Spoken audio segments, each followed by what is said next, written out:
খুব সহজে বাড়িতে কিভাবে পিৎজা বানাবেন তার রেসিপি।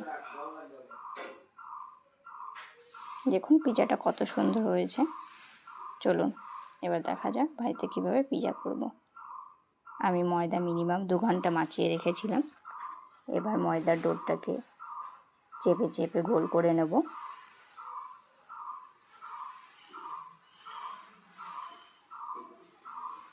এইভাবেই চেপে চেপে গোল করে নেব। এবার তাওতে নিয়ে নিয়েছি, চেপে চেপে গোল করা আমার হয়ে গেছে।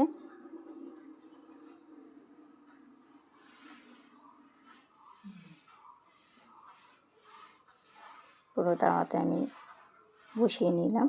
এবার কাঁটা চামচ দিয়ে আমি কেটে নেব পুরো ময়দার ডোটাকে বা রুটিটাকে।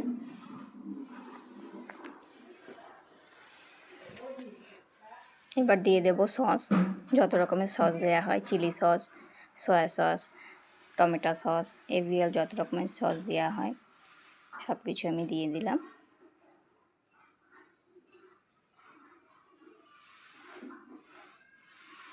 গ্রিন পাউডার,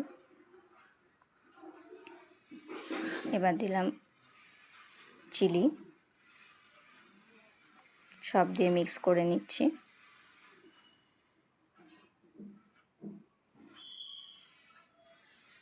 সব মিক্স করার পরে এবার দিয়ে দেবো আমি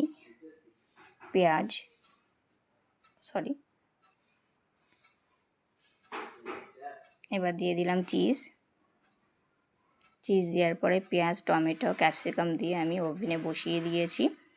চলুন এবার কিছুক্ষণ পরে আমার পিৎজা রেডি। কেমন হয়েছে দেখুন। একটু কষ্ট করলে বাড়িতেই খুব সহজে পিৎজা বানানো যায়। তো বাজারে পিৎজা থেকে বাড়িতে পিৎজা বানিয়ে খাওয়াটা খুবই স্বাস্থ্যকর এবং খুবই ভালো। কেমন হয়েছে অবশ্যই আমাকে জানাবেন কমেন্ট করে। ভালো লাগলে লাইক, কমেন্ট, শেয়ার করবেন। বাই ফ্রেন্ড, ভালো থাকবেন, সুস্থ থাকবেন।